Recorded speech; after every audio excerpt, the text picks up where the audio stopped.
Hello everyone, welcome to Endeavour Immigration. This is Gaurav. आज की इस वीडियो में मैं बात करने जा रहा हूँ ऑस्ट्रेलियन कंप्यूटर सोसाइटी की न्यू रिक्वायरमेंट्स की। अगर आप भी ऑस्ट्रेलिया का पीआर का प्रोसेस शुरू करना चाहते हैं और एक आईटी टेक्नीशियन है या आईटी स्पेशलिस्ट हैं, तो आप आईटी के प्रोफेशन से बिलोंग करते हैं और अपनी पीआर डालना चाहते हैं, तो आपको सबसे पहले जो है एसीएस से यानी कि ऑस्ट्रेलियन कंप्यूटर सोसाइटी से जो है अपनी स्किल असेसमेंट लेनी होती है। पॉजिटिव स्किल असेसमेंट आने के बाद ही जो है आप अपना आगे का प्रोसेस कर सकते हैं। तो हमने एसीएस पे पहले भी एक वीडियो बनाई थी। ये जो वीडियो मैं आज बनाने जा रहा हूँ ये जो है अपडेटेड रिक्वायरमेंट्स को लेके है। तो हम इसमें जो है इसकी अपडेटेड रिक्वायरमेंट्स की भी बात करेंगे और डॉक्यूमेंट्स की भी बात करेंगे कि आपको कौन कौन से डॉक्यूमेंट्स चाहिए होते हैं। तो सबसे पहले जो हम इसके जो है अपडेटेड रिक्वायरमेंट्स की बात कर लेते हैं कि आपको कौन सी डिग्री चाहिए और आपका वर्क एक्सपीरियंस कितना होना चाहिए। तो इसमें टोटल जो है 6 कैटेगरीज उन्होंने बनाई हुई हैं। सबसे पहली जो कैटेगरी आ जाती है वो आ जाती है bachelor ICT with no masters, यानी कि आपने इंफॉर्मेशन एंड कम्युनिकेशन टेक्नोलॉजी की कोई भी बैचलर डिग्री की हुई है, जैसे कि बीटेक कंप्यूटर साइंस होगी या बीसीए होगी या बैचलर ऑफ आईटी की डिग्री होगी, और आपने मास्टर डिग्री नहीं की हुई, तो उस केस में जो है आपको अपनी जो है रिलेवेंट फील्ड में, जैसे चाहे वो सॉफ्टवेयर इंजीनियर है चाहे डेवलपर प्रोग्रामर है, उसमें जो है 2 साल का वर्क एक्सपीरियंस चाहिए होता है with A bachelor degree highly relevant with computers और आईटी।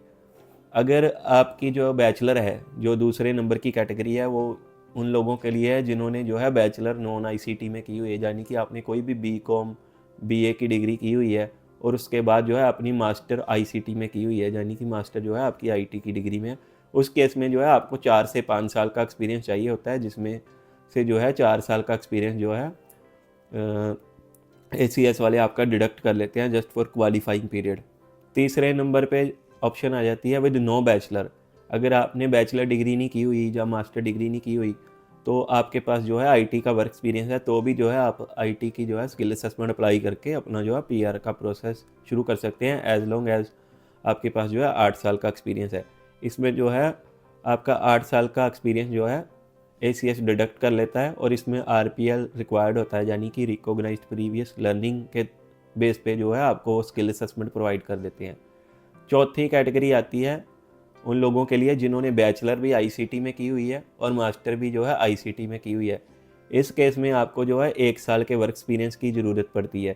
तो अगर आपकी जो बैचलर और मास्टर दोनों ही रिलेवेंट फील्ड में है, आईटी में है या आईसीटी या कंप्यूटर साइंस फील्ड में है, तो जो है आपको सिर्फ 1 साल के वर्क एक्सपीरियंस की ज़रूरत पड़ती है। इसके अलावा आप जो है अपनी प्रोफेशनल ईयर के साथ भी अपनी स्किल असेसमेंट अप्लाई कर सकते हैं। प्रोफेशनल ईयर के लिए जो है ओनली जो लोग ऑस्ट्रेलिया से अपनी मास्टर डिग्री करते हैं उसके लिए एलिजिबल होंगे।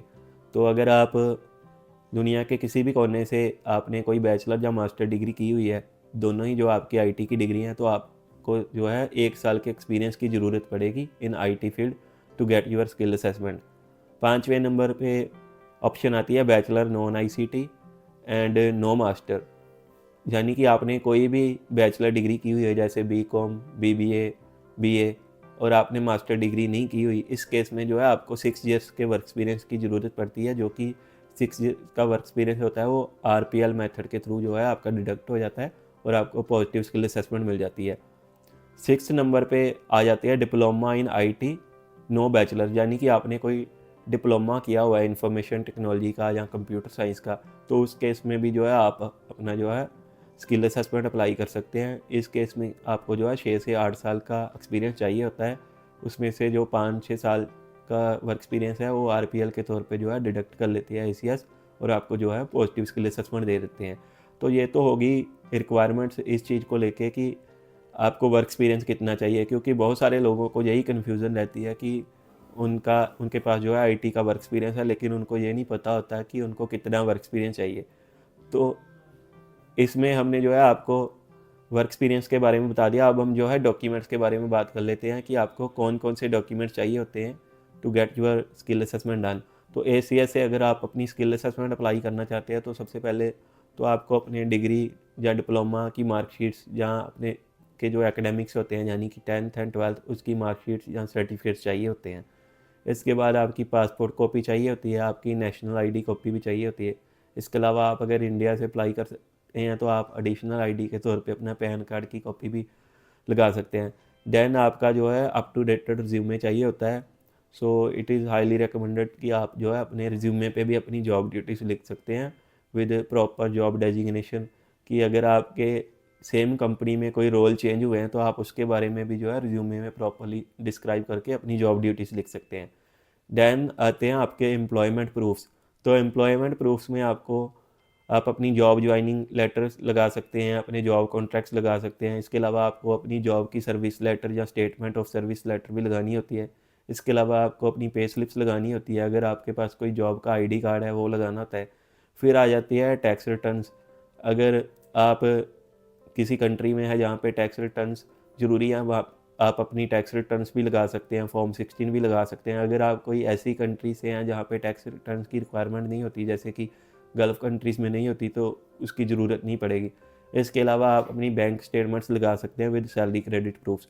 सो these are the documents to apply for Australian computer society skill assessment in any occupation.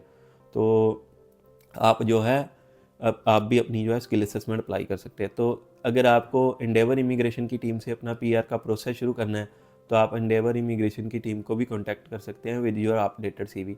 हमारा जो कॉन्टैक्ट नंबर है वो स्क्रीन पे दिया हुआ है। Thanks for watching this video, see you in the next video.